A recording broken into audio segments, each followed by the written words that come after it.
Seja o nome do Senhor.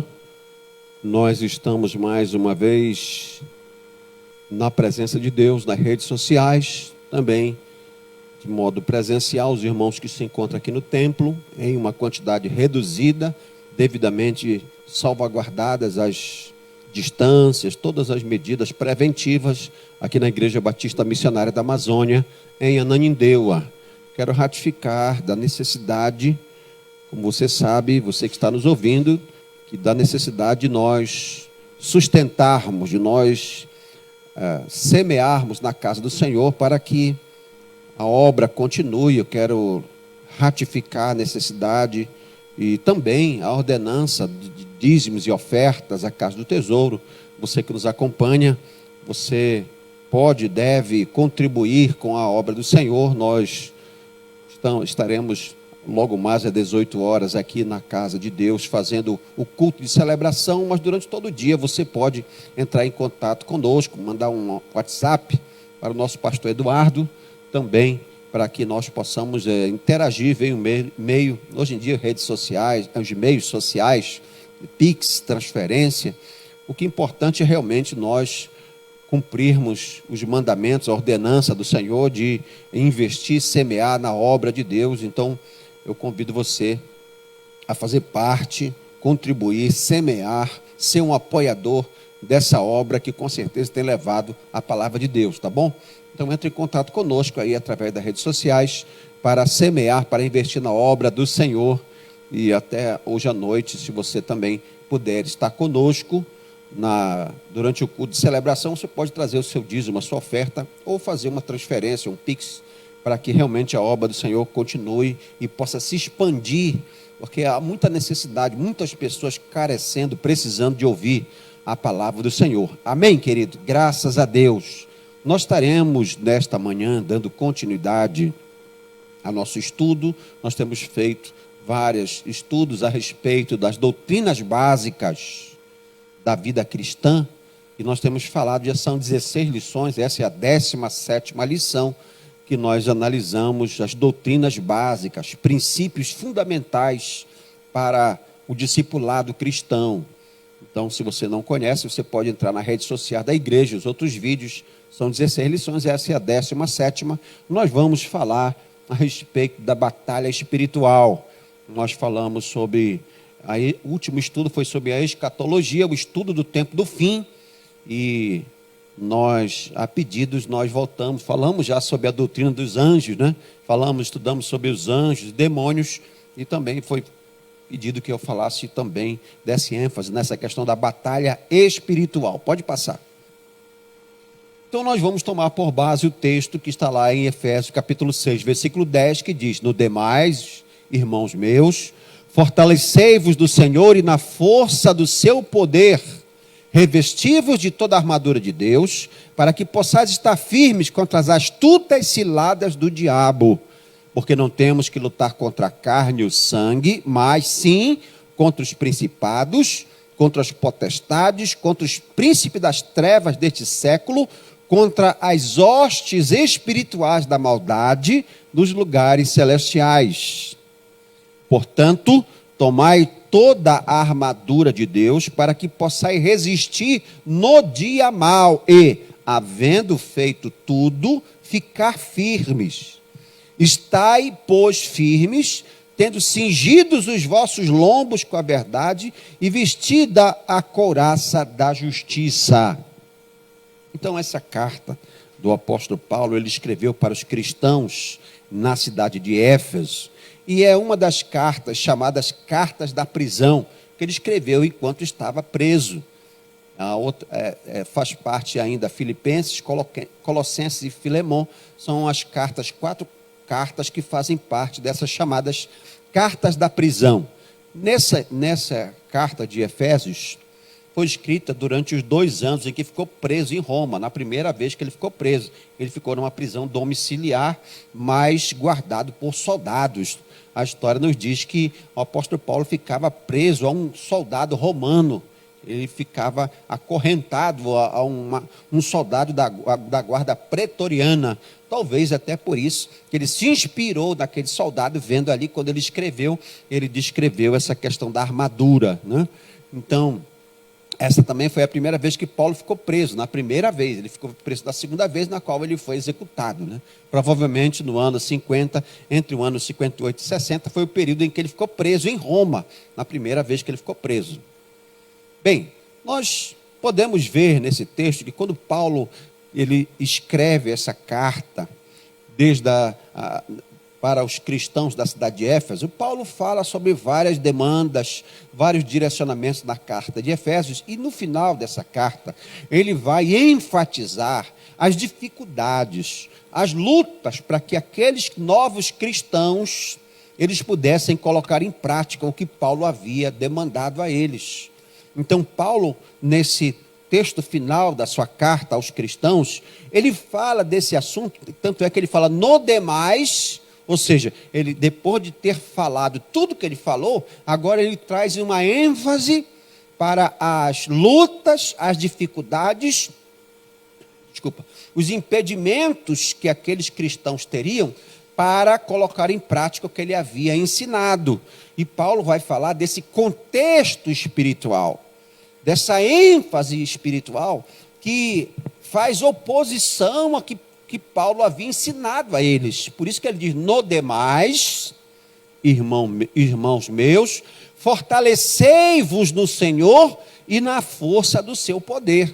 E é interessante aí que ele fala fortalecei-vos. Ele fala aí eu botei no azul justamente porque ele vai falar em outros textos, em outros momentos, firmai, vestir, ou seja, ele fala no imperativo, ele fala que nós é que devemos nos fortalecer, nós é que devemos buscar fortalecimento, nós é que nos devemos nos vestir desse poder, dessa força de Deus. Efésios capítulo 1, versículo 20, Paulo já havia falado sobre esse poder. Que poder é esse que nós precisamos nos fortalecer?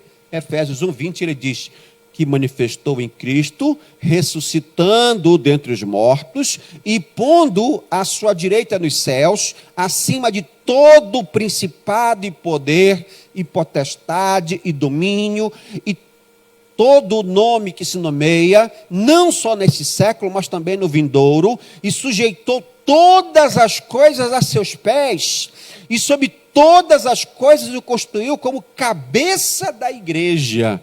Então nós precisamos nos fortalecer no poder que há naquele que tem todo o poder. E é interessante como nos nossos dias nós vemos aí muitas pessoas falando sobre batalha espiritual, dando poder ou dando mais importância ao inimigo do que ele verdadeiramente tem. Deus não está disputando com Satanás, Jesus não está disputando com Satanás.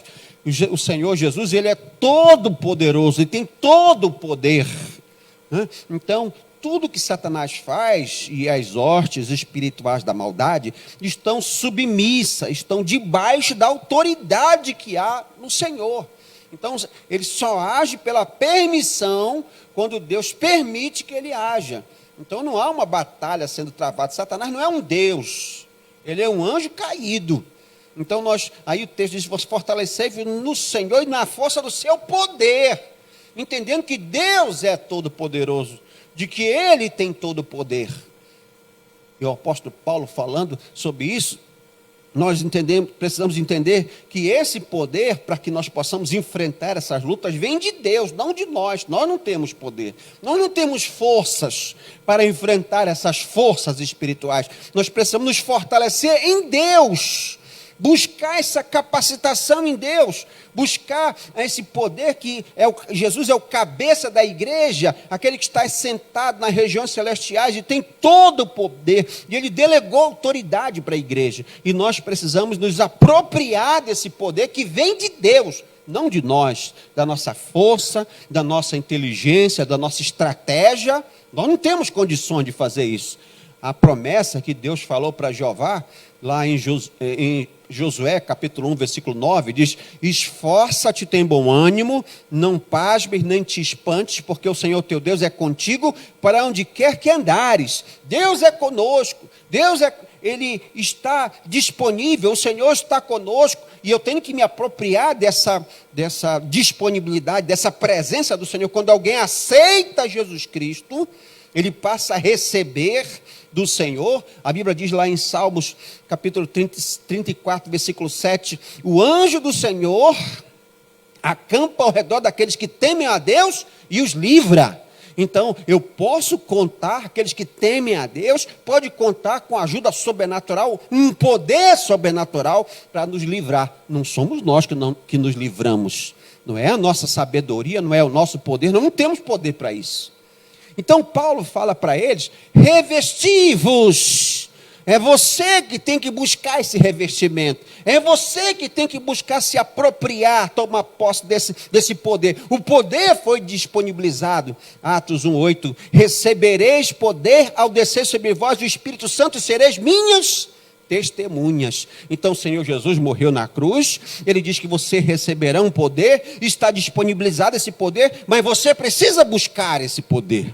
É você que precisa se revestir dessa armadura, e Paulo faz uso dessa figura de linguagem, essa imagem de cunho militar, até pelo contexto, que ele estava preso, como eu falei, né? Ele estava ali, e ele falando essa linguagem para enfatizar essa questão da batalha espiritual, uma verdadeira batalha espiritual, que eles estavam travando, que eles travariam na igreja de Éfeso, para poder colocar em prática o que Paulo estava ensinando, mas nós também travamos uma batalha nos nossos dias, em que cada vez mais nós vemos forças espirituais tramando para destruir a família, destruir a sociedade, trazer o caos.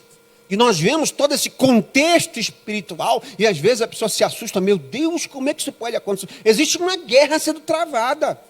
E nós precisamos estar paramentados, vestidos para enfrentar essa guerra.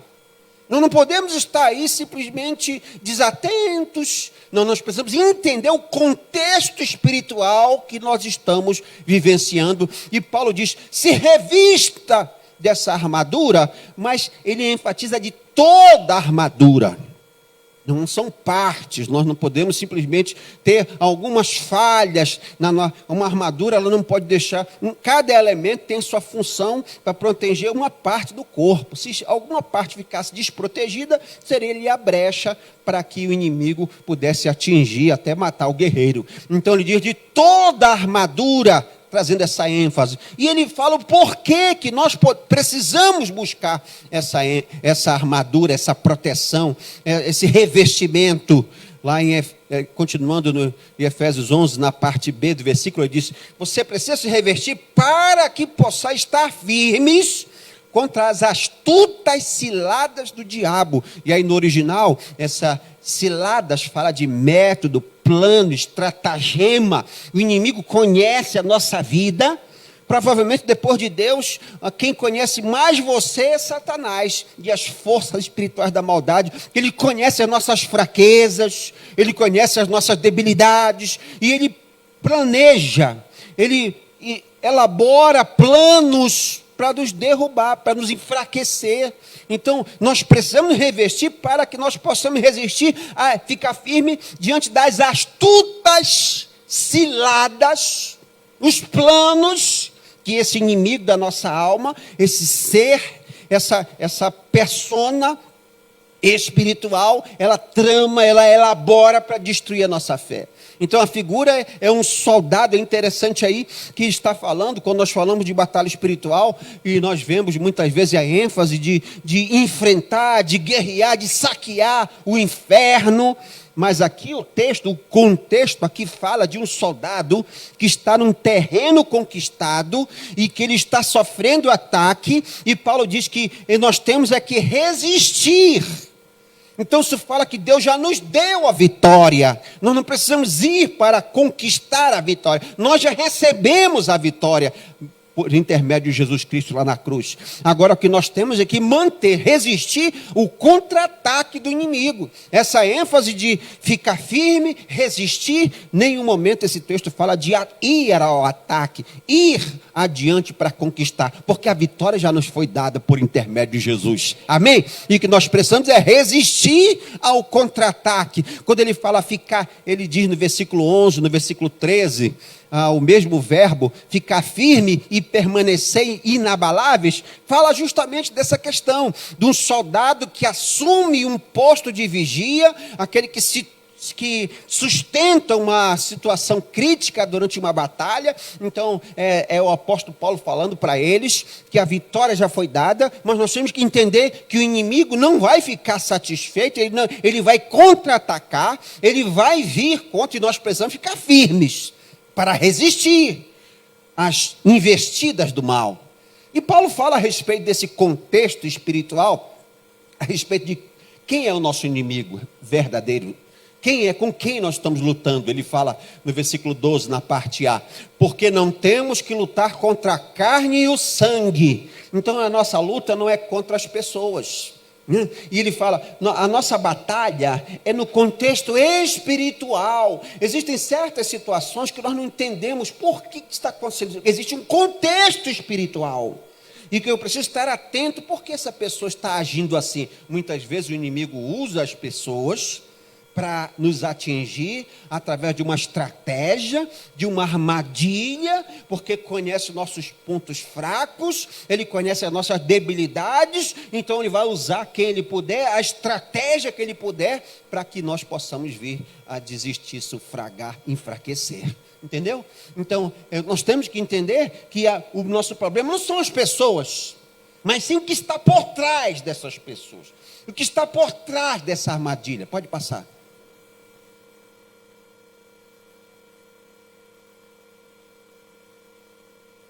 Eu preciso entender, Paulo fala para eles, a nossa luta não é contra a carne e o sangue, não é contra as pessoas, mas sim contra os principados, contra as potestades, contra os príncipes das trevas desse século, contra as hostes espirituais da maldade nos lugares celestiais. E o interessante é que Paulo estava preso em Roma, né, como eu falei no início. Então Paulo, ele poderia estar ressentido de estar preso, eu estou sofrendo, que ele entendia que aquela prisão, aquela condição dele, o responsável era o contexto espiritual, as forças espirituais que haviam levado ele para estar naquela situação. E ele estava dizendo, eu estou preso porque existem forças espirituais, não foi o governador que me prendeu, não foi Pilatos que me prendeu, não, quem me prendeu foi a ação do mal na vida dele que me atingiu. Então eu tenho que entender, às vezes acontecem coisas no nosso dia, miserável. Não, entenda o contexto espiritual da batalha. E esse aqui fala dessa hierarquia, alguns falam aí que são aqui principados, potestades, que são classificados como hierarquia de anjos e potestades, mas isso daí não há um consenso. Mas o que nós vemos, na verdade, é uma organização, uma ação de forças espirituais estruturadas, de uma força organizada que atinge todas as áreas da sociedade, na política, atinge na área do comércio, na área social, toda a área existe uma influência maligna, satânica. E que eu tenho que entender que essas forças espirituais estão trabalhando, estão fazendo planos, projetos para destruir a vida do cristão, a vida do povo de Deus, do país, da família, tudo que se relacionar a Deus é o alvo, o objeto deles. Então esse contexto espiritual, eu tenho que entender que nós não podemos subestimar essa ação maligna, essa ação maléfica, que a nossa batalha não é física. Nós não vamos pelejar, nós não vamos conseguir alcançar vitória através da força do nosso braço, através da nossa ação física, mas a peleja é nas regiões celestiais. E eu tenho que saber fazer uso das armas espirituais. Eu tenho que entender esse contexto espiritual. Então, o cristão que não está atento a essa questão da batalha, às vezes ele sai de manhã da casa dele desatento, desapercebido, e não entende que talvez na esquina possa ter uma armadilha preparada para acabar com ele. Mas porque ele, se é um cristão que entende esse contexto e sabe que todo dia o inimigo não desiste para tentar envergonhá-lo, para tentar enfraquecê-lo, o cristão precisa fazer uso das armas espirituais, o nome de Jesus, o sangue de Jesus, saber fazer a oração quando sai: Senhor, me guarda, me protege, me livra, desfaz as armadilhas, as ciladas do inimigo que possam estar no meu caminho.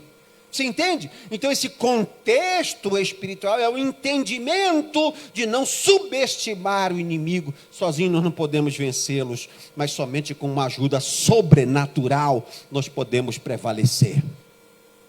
Esse inimigo inteligente, esse inimigo que trama, que faz os seus projetos, versículo 13, portanto, tomai, você precisa tomar toda a armadura de Deus, ele volta a dizer, para que possais resistir no dia mau e, havendo feito tudo, ficar firme. Então, ele está falando de que, ele já havia falado das ciladas, e agora ele fala do dia mau. O inimigo prepara a estratégia, o dia mau é o dia em que o inimigo prepara uma armadilha específica para a pessoa, porque ele conhece você, ele sabe, o dia mau é o dia da provação, o dia mau é o dia que nós seremos provados, e dia mau não necessariamente é um dia de 24 horas, pode ser um período. Não acontece às vezes, pastor, parece que está dando uma maré, lá na minha casa quebrou, deu uma maré de quebradeira, quebrou a televisão, quebrou, né? Parece que dá assim uma maré, e de luta, de opressão. Então dia mau não quer dizer 24 horas, mas é um período, são períodos que enfrentamos de luta. Pastor, estou num período aí de batalha, né? Então, às vezes, parece assim que dá uma aliviada, não dá? Parece que está uma aliviada, de repente, parece que está tudo bem. Aí, quando está bem, a pessoa não vai para a igreja, a pessoa não ora, a pessoa não dá o dízimo. Aí, quando eu venho uma cacetada, no instante que corre para Deus. É ou não é? Então, dia mau são momentos de opressão, de perseguição. Ah, pastor, mas eu aceitei Jesus. Você entende que isso aí é para o cristão? Para que o cristão, ele não continue firme, para que ele seja envergonhado. Então eu tenho que entender que a tentação, até Jesus foi tentado, mas não pecou. É ou não é? Então o inimigo vai testar a tua fé, ele vai perseguir. Então existem períodos em que nós enfrentaremos batalhas espirituais. E o texto diz, e havendo feito tudo, ficar firmes. Ele não está dizendo aí, depois de enfrentar uma batalha, você relaxa, fica tranquilo que passou esse período. Não, o texto diz, você vai resistir, você vai ficar firme, porque você se vestiu de toda a armadura, você prevaleceu naquela batalha, mas você não vai baixar a guarda, porque vem outra batalha, vem outra luta depois. Ah, pastor, até quando? Até o dia que nós estivermos na glória. Entendeu?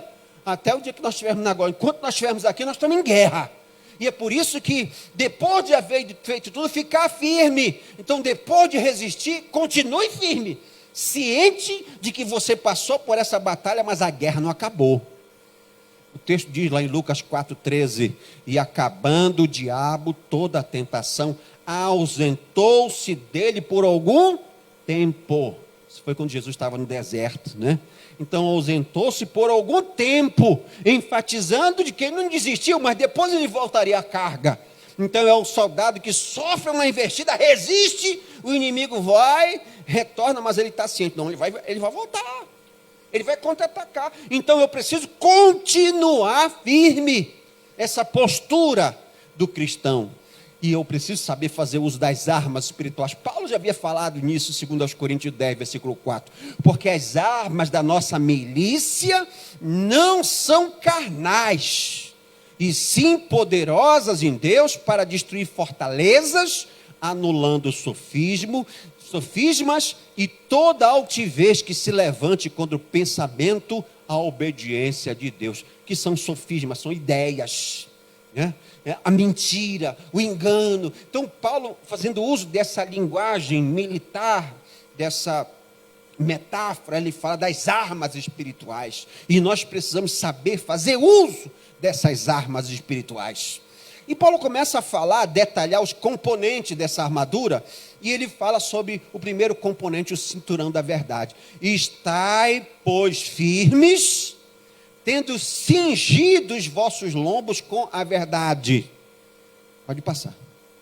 Lá em 1 Samuel, capítulo 25, versículo 13, a Bíblia diz, pelo que disse Davi aos seus homens, cada um cinja a tua espada, a sua espada. Então, essa expressão, cingir a espada, significava, indicava que o soldado estava pronto para a batalha. Então, esse cinturão era a peça que mantinha firme toda a armadura, é a firmeza, é o elemento que tem toda a estrutura, que Paulo chama, compara, assim como um soldado, toda a sua armadura está estruturada, sustentada com o cinturão.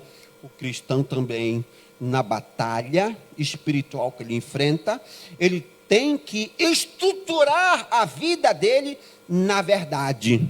Ou seja, o cristão precisa falar sempre a verdade. Então, o cristão, não é que ele vai pedir, ó Senhor, me coloca um cinto. Não, quando Paulo fala no imperativo, faça você, é uma ação que eu tenho que fazer. Quem fala sempre a verdade tem testemunho. Então, não é? A Bíblia diz que o diabo é o pai da mentira. Então, o testemunho de quem fala sempre a verdade, ele pode ir em qualquer lugar que ele vai dizer não. Quem fala a verdade, ele vai repetir sempre a verdade. Então, para o cristão, a verdade é o nosso alicerce, a sustentação. O cristão que fala a verdade, ele estrutura toda a sua defesa, toda a sua blindagem espiritual está pautada na verdade. Não existe mentira na sua vida. A sua vida é um livro aberto.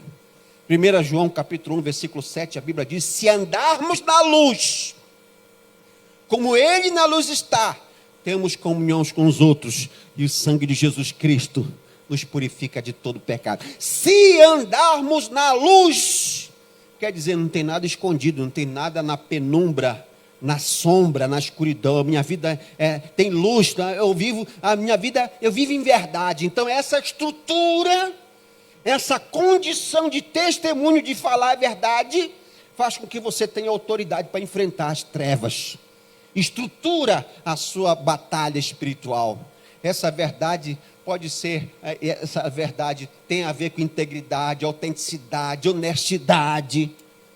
Então tudo tem a ver com verdade, de ter uma vida íntegra, né? Então esse testemunho, então vestir o cinto, quando Paulo compara com um soldado, ele está falando para que o cristão possa enfrentar o contra-ataque, ele precisa falar sempre a verdade, ser íntegro, honesto. Ele não tem nada a dever para ninguém. E o inimigo procura uma brecha. Esse miserável, não tem nada que eu possa jogar contra ele. Você entendeu? Qual é o contexto dessa armadura? A armadura é prática, é testemunho. Devemos seguir a verdade em amor, Efésios 4,15. Antes, seguindo a verdade em amor, cresçamos em tudo naquele que é a cabeça, que precisamos viver a verdade em amor, e falar a verdade é uma das características de uma vida santificada. Paulo já tinha falado isso para os cristãos de Éfeso. Então, eu preciso entender que quando eu falo a verdade, quando eu tenho a verdade, honestidade, integridade na minha vida, o inimigo não consegue me atingir. Isso é a minha estrutura, a minha base, é o que sustenta a minha defesa, a minha batalha espiritual. Depende de eu falar sempre a verdade. Quem já viu um momento de batalha espiritual, quando o inimigo se manifesta e alguém vai expulsar aquele demônio? Tu que vem me expulsar? Eu não sei que tu fazes isso. Aí a pessoa fica totalmente sem autoridade nenhuma, porque não tem integridade, não tem honestidade. A pessoa tem alguma coisa escondida e o inimigo joga na cara. Você entendeu? Então, o princípio desse texto, do cinturão da verdade, é você viver em honestidade. O primeiro passo que estrutura a sua vida espiritual é a verdade. Segundo ponto, ele fala da coroa da justiça. E vestida a coroa da justiça. Filipenses 3,9 diz: e seja achado nele, não tendo a minha justiça que vem da lei, mas que vem pela fé em Cristo, a saber, a justiça que vem de Deus pela fé, não a nossa justiça própria, porque nós somos injustos, mas a justiça de Deus, a justiça pautada no Senhor, então nós precisamos viver em justiça, ser justos para com as pessoas. A proteção, a couraça, como um guerreiro usa aquela couraça de proteção, a justiça, isso tem a ver com testemunho. Quando eu pago o que eu devo, quando eu peço emprestado, eu devolvo. Quando eu sou honesto com quem trabalha comigo, quando eu ajo com integridade, praticando a justiça, não sendo injusto, querendo só Deus para mim, o diabo para os outros. Eu fecho as brechas, eu ponho uma blindagem na minha vida, como um soldado que usa aquela couraça para proteger os seus órgãos internos. Então, o cristão, para que ele enfrente a batalha espiritual, para que ele se revista da armadura, ele tem que falar sempre a verdade.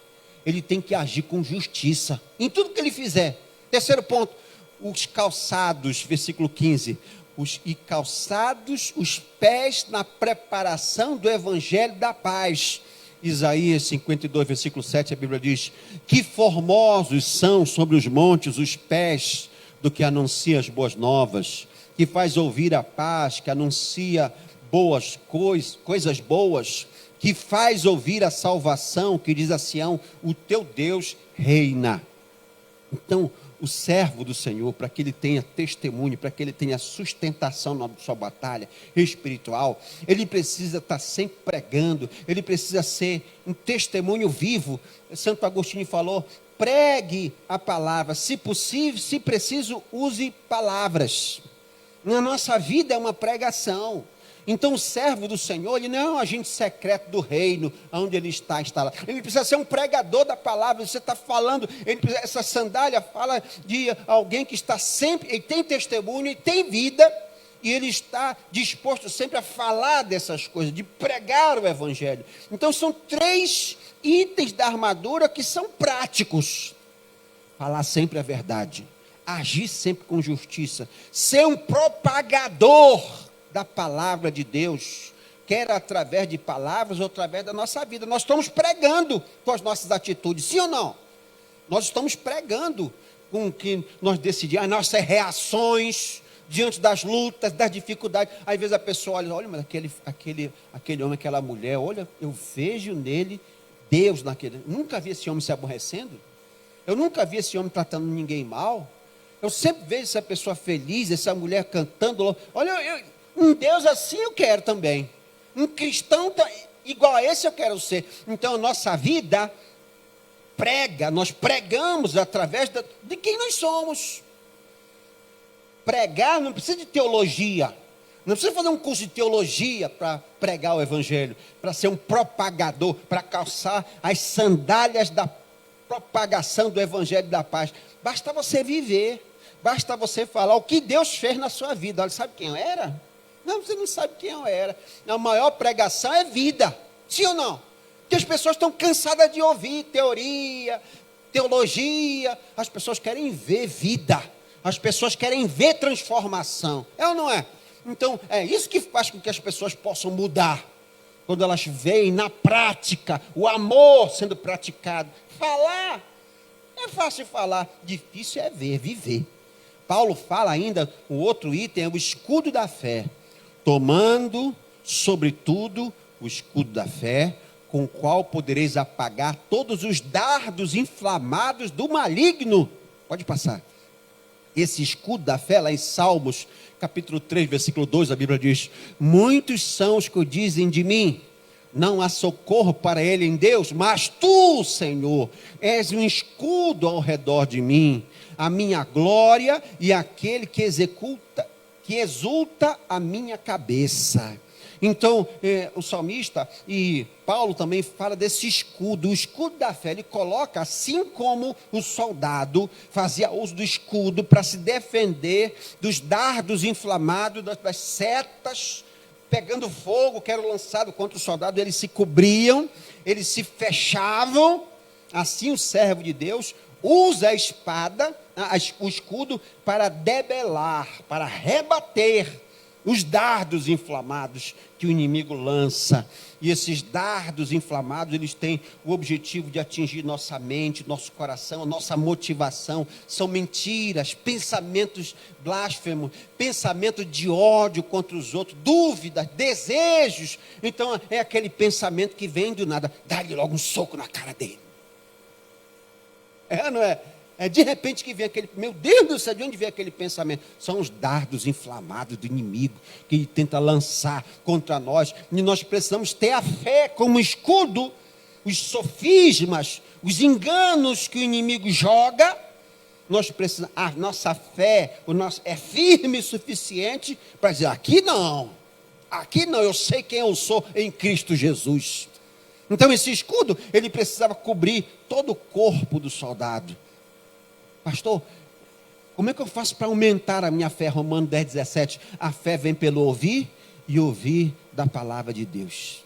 Então, se o escudo do soldado ficar pequeno, ele cobre a cabeça, a flechada vem na perna. Se ele cobre a perna, a flechada vem na cabeça. Então, eu tenho que ter um escudo bem grande, igual como nós vimos aí. Um escudo que cubra todo o nosso corpo. Eu tenho que aumentar a minha fé, pastor.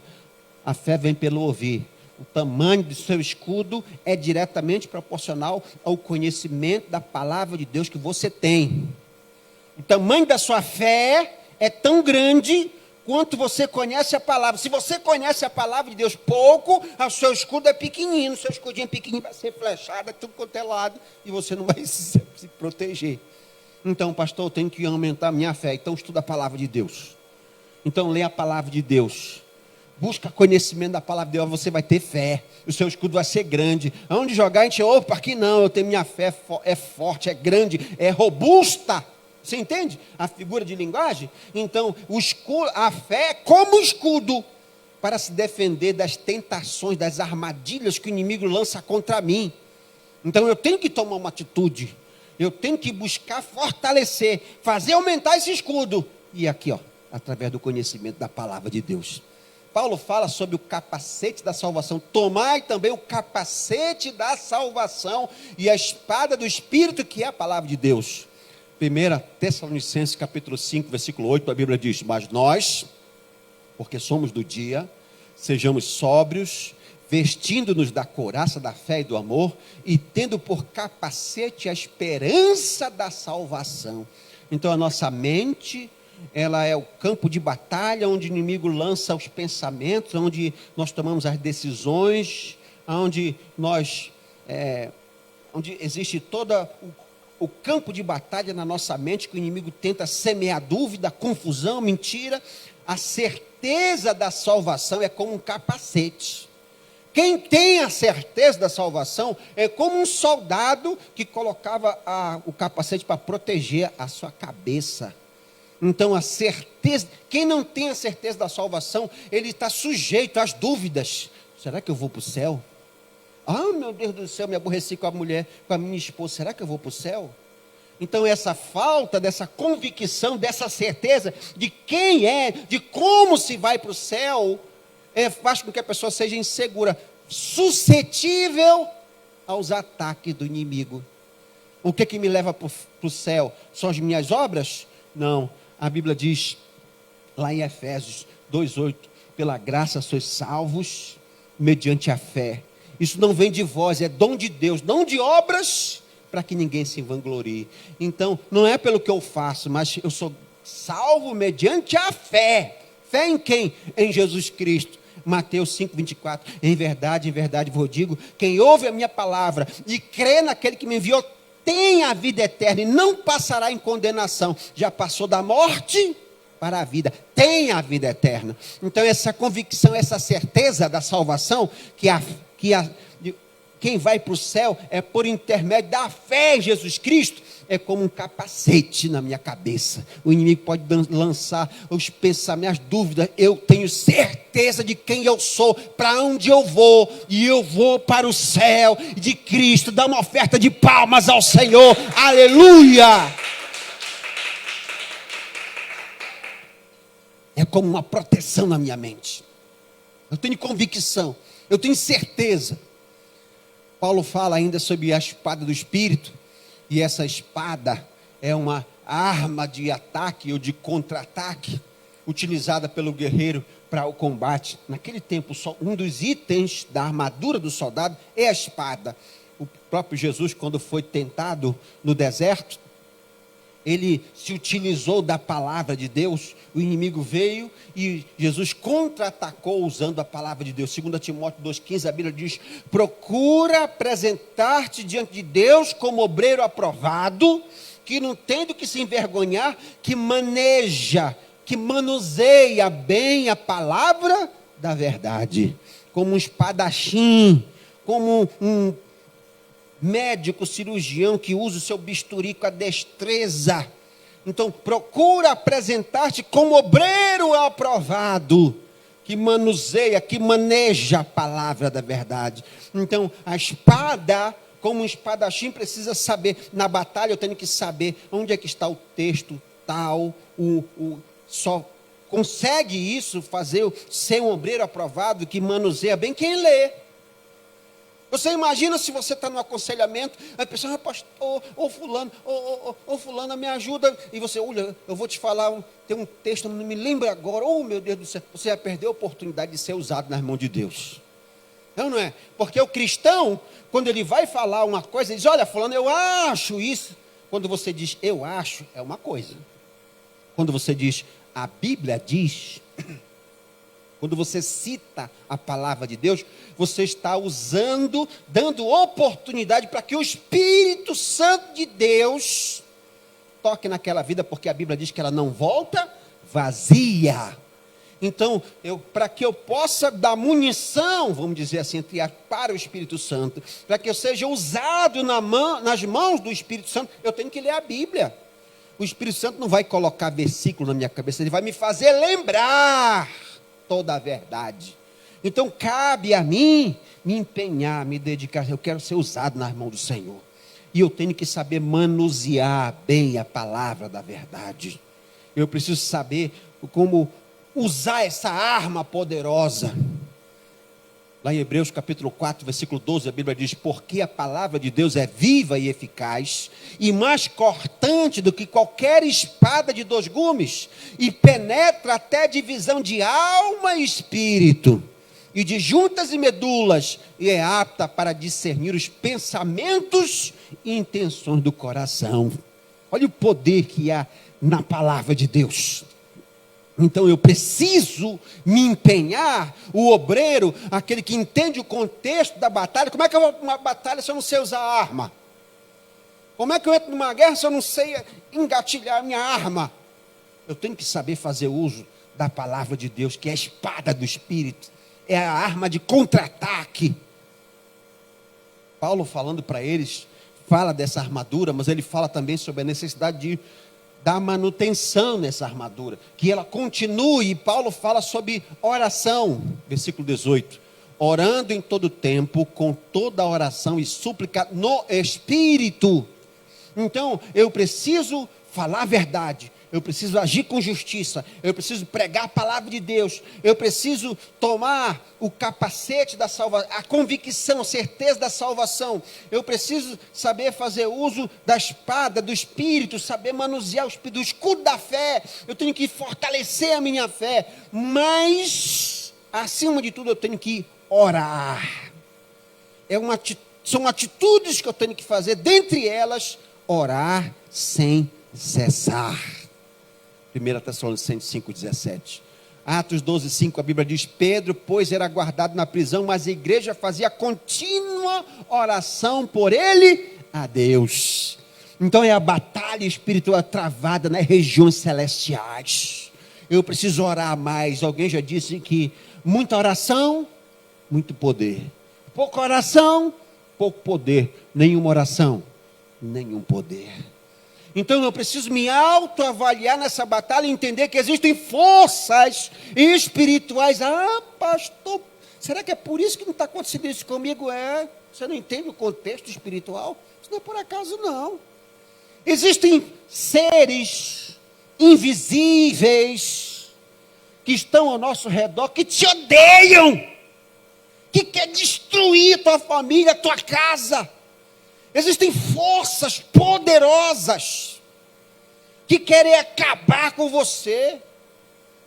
E eu preciso entender isso, eu preciso ter a consciência de que eu não posso ficar desatento, eu preciso orar mais. Eu preciso orar mais pelos meus filhos, eu preciso orar mais pela minha casa, eu preciso orar mais pela minha família, para que Deus me dê condições de eu falar sempre a verdade, de eu agir com justiça, que a minha fé seja fortalecida, que eu consiga realmente continuar vivendo essa vida de testemunho, porque o inimigo vai querer me impedir, ele vai querer botar alguma armadilha, alguma cilada contra mim. E para que eu possa viver esse testemunho, eu preciso orar. Senhor, me ajuda. Me ajuda, Senhor, me ajuda. Paulo, pode passar. Paulo fala que é preciso orar sempre no Espírito e é preciso vigiar. É preciso vigiar constantemente, entender. Senhor, me dá discernimento, me dá sabedoria, me dá condição de discernir as coisas espirituais. Discernimento espiritual. Esse negócio está muito estranho. Senhor, me ajuda, Senhor, me revela. Daniel 2:22, a Bíblia diz que Deus revela o oculto e o escondido. Então Deus pode revelar para você o que tem por trás daquela atitude, daquela pessoa, aquela situação. Cuidado, cuidado. Existe uma armadilha aí contra ti. Cuidado. Você entendeu? E você precisa vigiar.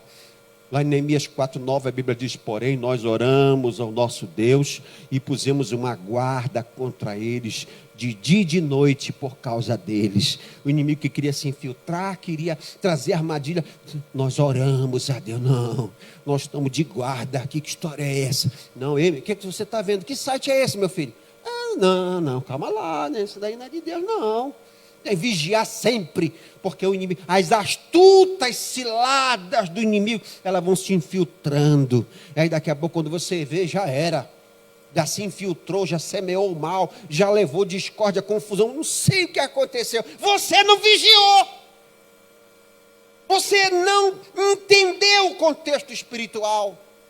E o inimigo veio, alguém já disse que o inimigo é tão astuto que é como um ladrão que chega, ele vê um carro, aí ele vê lá o carro tem trava, tem alarme, ele olha, está difícil. Se ele olha para o outro, está aberto, já está com a chave na ignição, qual é que ele vai levar? O que é mais fácil.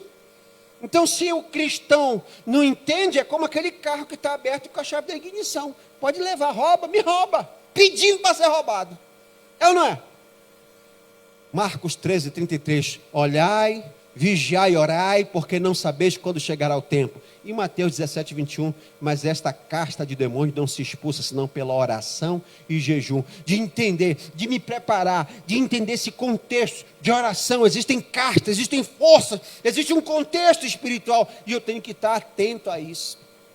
Eu não posso simplesmente buscar Deus só quando eu estou no momento de luta. Eu tenho que, por mais que no momento não, graças a Deus está tudo bem. Então, ora, esse é o momento de você orar. Cuidado, se está tudo em paz, cuidado. Porque o contra-ataque deve estar quase para mim. Eu tenho que me preparar. Eu tenho que continuar orando sempre, buscando a Deus. Manter sempre a perseverança. Com toda a perseverança e súplica. Atos 1, versículo 14. Todos estes perseveravam unanimemente em oração e súplicas com as mulheres e Maria, mãe de Jesus, e com seus irmãos. Sabe, querido, o que está faltando para a igreja é perseverança. Perseverança. Sabe, o povo, às vezes, eles vêm, as pessoas chegam com uma expectativa, e porque essa expectativa não é atendida conforme ela queria, aí ela desiste. Eu não vou mais. Por que tu não está mais indo para a igreja? Não. Estou tão decepcionado, pastor. Decepcionado. Quer dizer que você quer que Deus haja conforme você quer. Você tem que se submeter à vontade de Deus e dizer que seja feita a tua vontade, assim na terra como no céu. Não saiu hoje, a tua vitória não saiu hoje, mas persevera, continua. Eu creio. Deus vai me atender. Eu quero profetizar que o Senhor, por mais que demore, por mais que esteja sendo demorado, mas a tua vitória virá em nome de Jesus. Dá uma oferta de palmas ao Senhor. Aleluia! Perseverança, pastor. Eu sou igual aquela viúva. Sabe aquela viúva lá? Eu não desisto. Eu creio na minha vitória. Eu creio na minha bênção. Eu creio que o Senhor vai ouvir a minha oração. Eu creio. É perseverança. As pessoas estão e o inimigo sabe disso. E ele usa na sua estratégia, na sua armadilha, a falta de perseverança. Eu sei que ele está assim, mas daqui a pouco ele vai abandonar. Eu sei que daqui a pouco ele não vai mais para a igreja. Eu sei que daqui a pouco ele vai esfriar.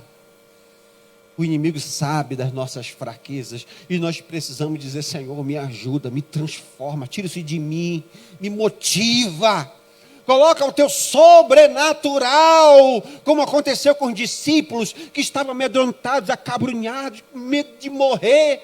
E aí quando veio sobre eles o poder de Deus, e eles foram com ousadia, intrepidez: pode me matar, porque o Senhor há de me ressuscitar, há de me levantar até da morte. O Senhor vai me levantar e estarei com Ele lá na glória. Eu não tenho medo. Você entendeu? O poder, por isso que ele diz: revesti-vos do Senhor e da força do seu poder. Nós precisamos dizer: Senhor, me reveste desse poder. Esse poder que vai me motivar a enfrentar as lutas, as dificuldades. Na parte B do versículo: por todos os santos, orando em todo tempo, oração e súplica por todos os santos e por mim, para que me seja dada, no abrir da minha boca, a palavra com confiança, para fazer notório o mistério do Evangelho. Nós precisamos orar, e essa oração não pode ser somente egoísta, egocêntrica. Eu tenho que orar pelo nosso país. Interceder é se colocar na brecha. Eu oro pela minha família, mas a minha oração não pode ser somente querendo Deus para mim. Eu tenho que dizer: Senhor, abençoa o meu país, abençoa meu presidente, abençoa as autoridades constituídas, abençoa aquele que tu permitiste, tu colocaste no governo, da sabedoria, Senhor, que as forças espirituais que têm influenciado esses homens para fazer tanta coisa errada, que o Senhor esteja agindo de maneira sobrenatural. O cristão, ele precisa interceder a todo tempo, e essa oração precisa ser extensiva, ela precisa ser ampla. Não pode ser somente uma oração egoísta. E para encerrar, Isaías 59:16. Ele ficou espantado quando viu que não havia ninguém que socorresse o seu povo. Então, com a sua própria força, ele venceu e, por ser o Deus justo, conseguiu a vitória. O Eterno vestiu a couraça da justiça e pôs na sua cabeça o capacete da salvação. A vingança lhe serviu de roupa e a sua ira foi a capa que usou. Aí Isaías, desde lá no tempo de Isaías, ele fala de Deus se paramentando para a batalha. Nós também precisamos tomar essa atitude de buscar: Senhor, me ajuda. Eu queria que você ficasse de pé em nome de Jesus. Então você entendeu hoje que nós vivemos, a nossa vida é muito mais do que nós vemos. Existe um contexto espiritual. Paulo estava falando de forças espirituais que estão ao nosso redor. Nós não vemos, mas eles estão presentes, trabalhando, tramando, articulando para destruir a nossa vida, nos envergonhar. E Paulo fala que assim como um soldado, nós precisamos adotar uma vida de testemunho, falando a verdade, agindo com justiça. Nós precisamos buscar pregar o Evangelho, não ser agente secreto, falar do amor de Deus. Nós precisamos fortalecer a nossa fé como um escudo, e eu fortaleço através da palavra de Deus. Eu preciso, acima de tudo, ter a convicção da minha salvação. A minha salvação é a proteção da minha mente contra as mentiras, o engano de que o inimigo diz. Eu sou o que a Bíblia diz que eu sou. Não importa o que o inimigo diz. Eu tenho convicção de quem eu sou e para onde eu vou. É a convicção. Eu tenho que saber manusear a palavra de Deus. Então eu tenho que fazer uma autoavaliação. Será que hoje eu estou vestindo essa armadura através das minhas atitudes? Será que eu não preciso fazer uma confissão diante de Deus? Senhor, eu não tenho orado como eu deveria não, Senhor. Eu não tenho vigiado. Eu não tenho estudado a palavra de Deus. Para te falar a verdade, eu tenho tido tanta preguiça, Senhor. Sabe, Senhor, eu não tenho realmente essa convicção da minha salvação. Senhor, eu tenho falado tanta mentira, tanta coisa errada eu tenho adotado. E eu preciso entender que se essa armadura é a blindagem, a falta de um item dela vai ocasionar o quê? As brechas, as legalidades. Que o inimigo diz, olha aí, tu que vem me expulsar? Então eu preciso retomar, eu preciso me colocar diante do Senhor e dizer, me perdoa, Senhor. Perdoa porque eu não tenho vigiado não, Senhor. Eu queria que você fechasse os seus olhos. Perdoa porque eu não tenho me colocado em batalha pelos meus filhos. Perdoa, Senhor, porque eu não tenho perseverado. E muitas vezes eu até já tive vontade de desistir de tudo. Algumas vezes, Senhor, a minha fé foi tão fraca, o meu escudo foi tão pequeno, que o inimigo atingiu minha casa, minha família. Senhor, muitas vezes eu não soube manusear a palavra por minha causa. Eu quero confessar diante de Ti hoje, Senhor, pedindo a Ti que Tu nos perdoes, Senhor. Perdoa a nossa falta de perseverança, porque ela denota a falta de fé.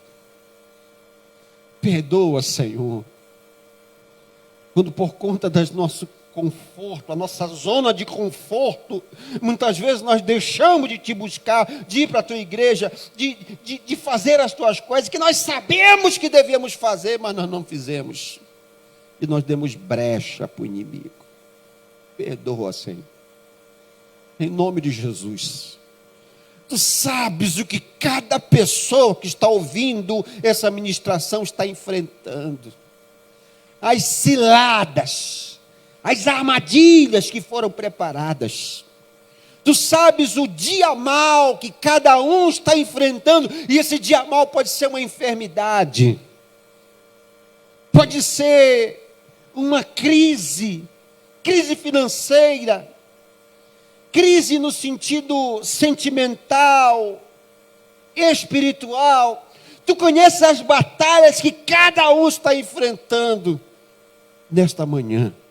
E tu sabes o que ocasionou, o que deu margem para que essa situação acontecesse. Mas nesta manhã, Senhor, nesta manhã nós estamos diante do Rei da Glória, Senhor. Aquele que tem todo o poder. Daquele que morreu lá na cruz e recebeu toda a autoridade nos céus e na terra. Não há nome que esteja acima do nome de Jesus. E nesta manhã, Senhor, nós nos colocamos diante de Ti, pedindo que o derrame do Teu sangue sobre as nossas vidas. Senhor, perdoa os nossos pecados, perdoa as nossas falhas, perdoa os nossos erros, Senhor. Perdoa, meu Pai, a nossa falta de fé. Perdoa a nossa falta de interesse pelas Tuas coisas. Em nome de Jesus, que tu mande dos teus anjos agora, que anjos do Senhor estejam interferindo nesta situação, que anjos do Senhor estejam agora neutralizando esse ataque, que anjos poderosos estejam indo na casa desse homem, na casa desta mulher, e que estejam agora desfazendo, amarrando os valentes, em nome de Jesus, desfazendo doença, desfazendo armadilhas, neutralizando espíritos de morte, que sejam agora neutralizados, debelada todo ataque do mal, nesta manhã, Senhor, que tu esteja agora liberando do alto do céu, o alívio, o escape, a cura, a bênção, o favor de Deus, na vida desse homem e desta mulher. Eu profetizo a vitória, eu profetizo a bênção de Deus, na vida desse homem e dessa mulher, que eles possam viver essa vida, revestidos dessa autoridade, dessa armadilha, perseverando de glória em glória, de fé em fé, até um dia em que estaremos na presença do Senhor, na glória com Cristo. Nós tomamos posse da bênção, tomamos posse da vitória nesta manhã, e fazemos isso em nome de Jesus. Se você toma posse, dá uma oferta de palmas ao Senhor. Bendito seja o nome do Senhor. Aleluia, glórias a Deus. Chegamos ao final de mais uma escola bíblica dominical. Você pode pegar essa ministração lá no nosso canal da Igreja Batista Missionária. Outras ministrações também, como eu falei, são 16 lições, essa é a 17ª, falando de temas indispensáveis para a vida cristã. Que Deus te abençoe. Tenha um domingo de paz, um domingo abençoado. Logo mais às 18 horas, nós estaremos novamente aqui louvando e adorando o nome do Senhor. Fique na paz do Senhor, que Deus te abençoe.